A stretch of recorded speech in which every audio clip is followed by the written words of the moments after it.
Hi everyone, and welcome to your daily tarot reading for Sunday, the 27th of January 2019. Thank you for joining me. It's a pleasure to be with you today. I'm using one of my favorite tarot decks, the Morgan Greer Tarot, and I'm going to shuffle the cards a few times. And while I do that, I tune in and I ask the cards, what's in store for us on Sunday, the 27th of January? And the cards will give a very detailed answer. So these videos are for everyone who watches. They're for all signs of the zodiac. If you like these videos, then please share them. Remember to hit the subscribe button. And let's have a look at what's coming up today.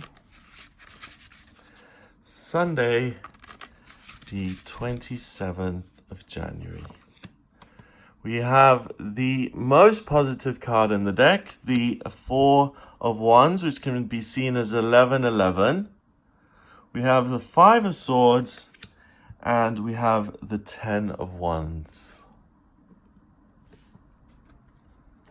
So the Four of Wands is a marriage. It's a celebration. It's a door that you walk through with a partner. You're walking down the aisle. You're walking through this partnership into the Lord's castle, for instance. Let's say you're marrying the Duke of Devonshire and you are walking through this, and it's a glorious day. It's a wonderful, joyous experience. And as you walk through this doorway, you're entering a new chapter in your life. And all of these things that belong to him now belong to you.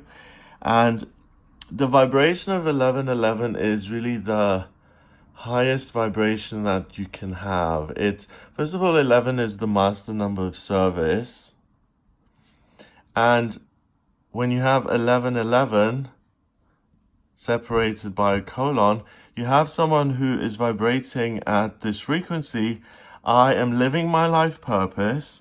I am growing every day with what I'm doing, and I'm doing what I enjoy, but what I feel divinely ordained to do in a way. I'm following my vocation, and that vocation tends to help and is designed to be of service to others.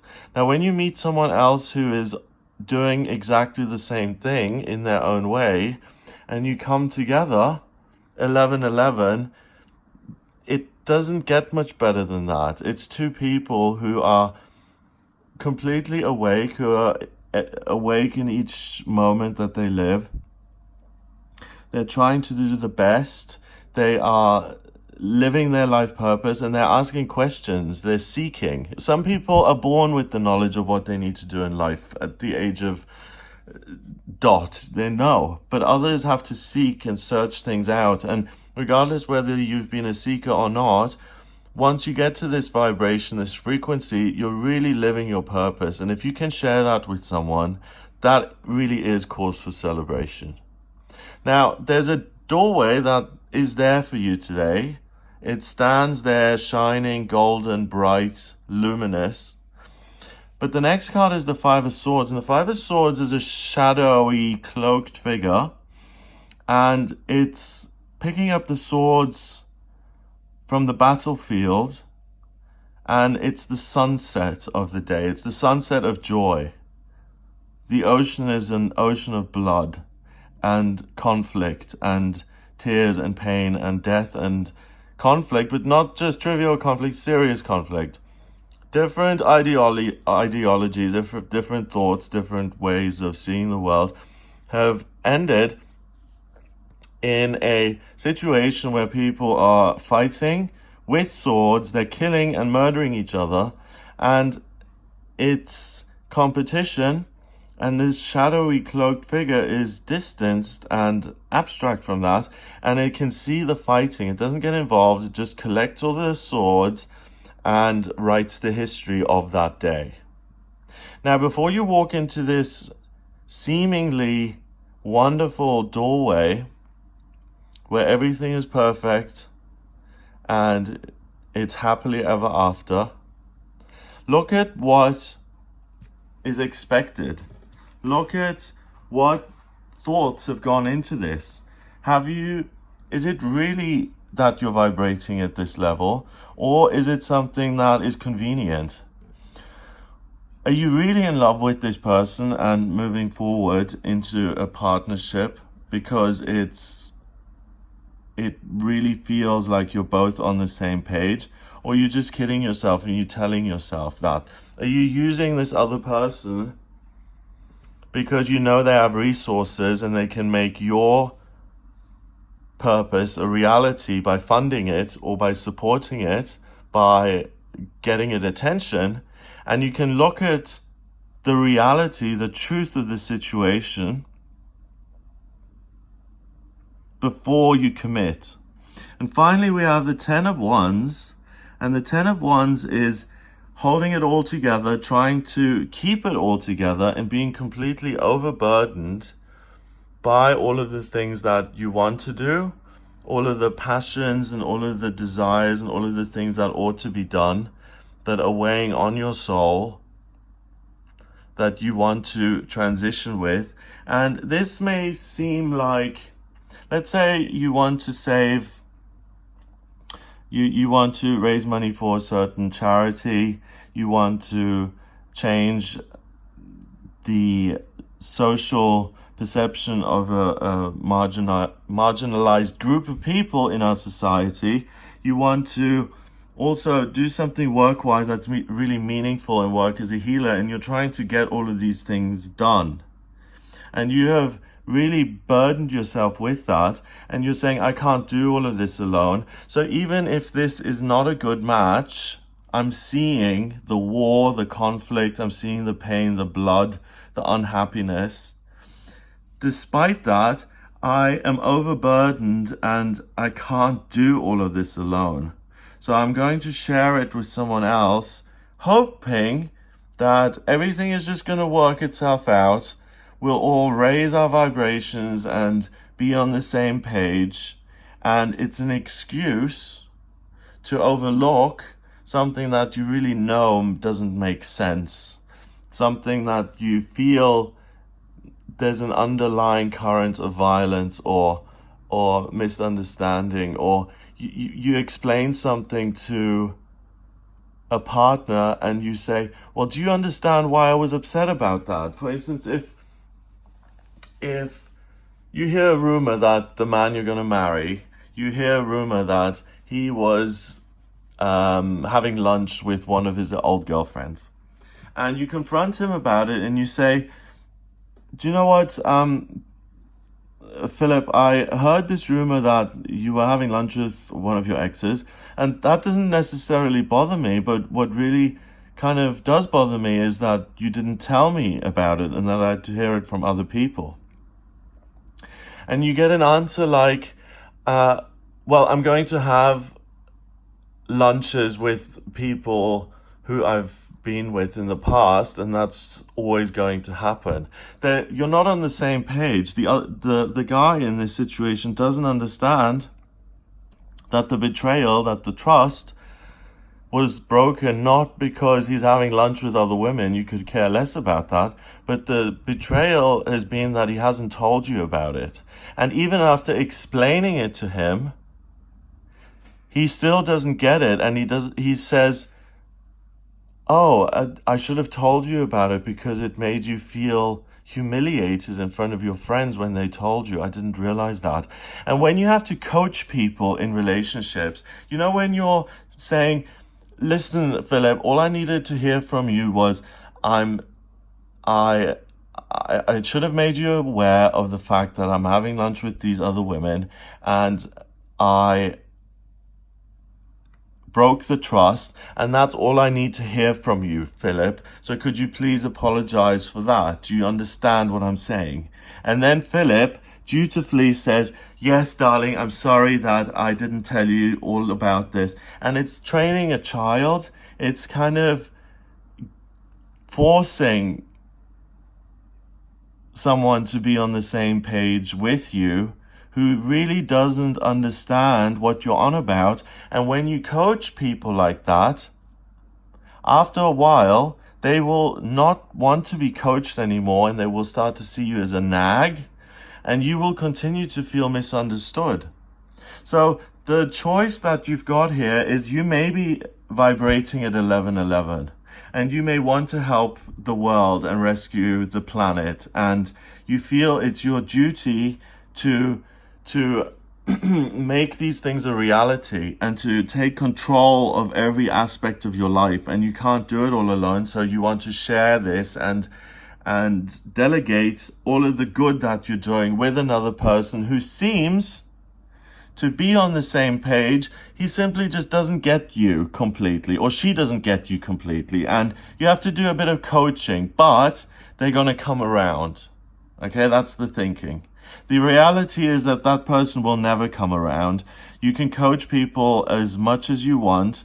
Either you understand each other and you get it, or you do not. And that's what this card is in the middle. It's this hidden war that goes on between people, which is a war of misunderstanding, swords being thoughts and ideas. And you have such a good heart here that you say, well, surely I'm doing all of these great things, that he or she will see that I'm doing all of these great things for a greater purpose, for the greatest good.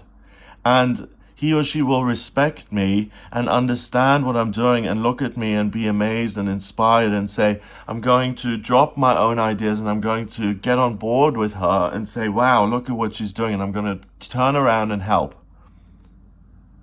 Don't hold your breath. It's never going to happen. So this day is a day where you are blessed in the sense that you have the foresight. You're a psychic today. You have a crystal ball. You have a premonition, and you can look at a relationship in your life, any relationship, and you can really see whether that person is someone who's on the same page with you or not. Whether those kind of coaching things will be necessary, or whether this person just gets who you are and you really are soulmates. And you have the opportunity to look at your own life and say, where am I doing too much, and what is it that I can do and what I can't do? So you have an insight into yourself and really what you're trying to do and how you're overextending yourself. And you also have an insight into other people and whether they are your friends or your foes. And because of that information that you get, it's a wonderful opportunity to not walk through that gate, to not commit to something that you know isn't right, because you may be vibrating at this frequency, but this may just be a show. It may be that she's marrying you because she feels she's now 38 and she needs to be married, and it's as simple as that. It may not be true love. It may not be the thing that you have always dreamt of. And what I'm getting today is that one person is walking through this doorway and the other person is there. Their presence is there, but mentally, spiritually, they are not present. And it's something that you're deluding yourself into, and you're moving into a barren desert where nothing grows, and where the promise of joy turns out to be a blank and austere desert that provides you with nothing but grief and disillusionment and disenchantment. So be the psychic that you are. You're not the aggressor here, but observe what's really going on, and when the sun sets and when all the busyness of the day is done, how you really feel about that person in the most quietest, intimate moments of your life, without any of the pomp and circumstance around them. And really look at what you're trying to control and what is too much and what you need to drop and what's crushing you. And you may realize that the answer isn't to just stagger on. The realization may be that I don't want this person in my life. I'm going to have to do a little bit of a an analysis here of what I can achieve. I can't do 10 things in one day. Maybe I can do 1 or 2.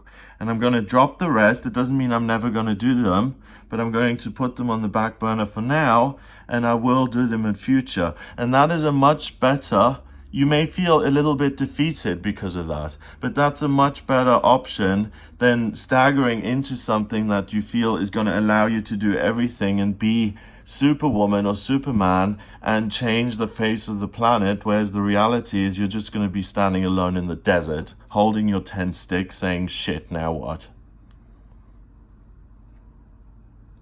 4 and 5 is 9, and 10 is 19. 1 and 9 is 10. 10 reduces to 1 in numerology, and 1 is the magician. 1 is you are the boss, you're the leader, you're the person who determines what is going to happen. You're the person who controls and is in charge, and you get to decide whether you make a commitment today or not. And I would urge caution, and I would urge you to really think things through and look at all sides of things and take off the rose-tinted spectacles. And I would also be self-critical and say, wow, I really think I can do it all, and I'm just one person. And to look at what's going on with other people and what's going on with yourself before you walk through that doorway and before you make that serious commitment to another person, a company, an organization, an institution, anything like that. So it's a good day to mull things over. You're incredibly clear, and you're intuitive and psychic when it comes to your life purpose and how you can implement that. And you're also psychic and intuitive about what other people's agendas are and what makes them tick and what their motivations are, and how that clashes with yours and whether it's compatible or not. So it's a serious day where you can make serious decisions, where you can avoid a great mistake and really save yourself a lot of grief. So I hope you have a great day. I hope you get a lot of insight from this. If you'd like a personal reading with me, please get in touch via my website. It's gregoryscott.com. Click on the readings tab to order your reading. I use astrology, tarot, and numerology in my readings. The astrology chart provides me with a blueprint of your soul, life purpose, vocational aptitudes, love, career, health, moving, travel, marriage. I can answer all those questions for you. So if you're interested, please order your reading on my website. Remember to share this video, hit subscribe if you like these videos, and I'll speak to you tomorrow.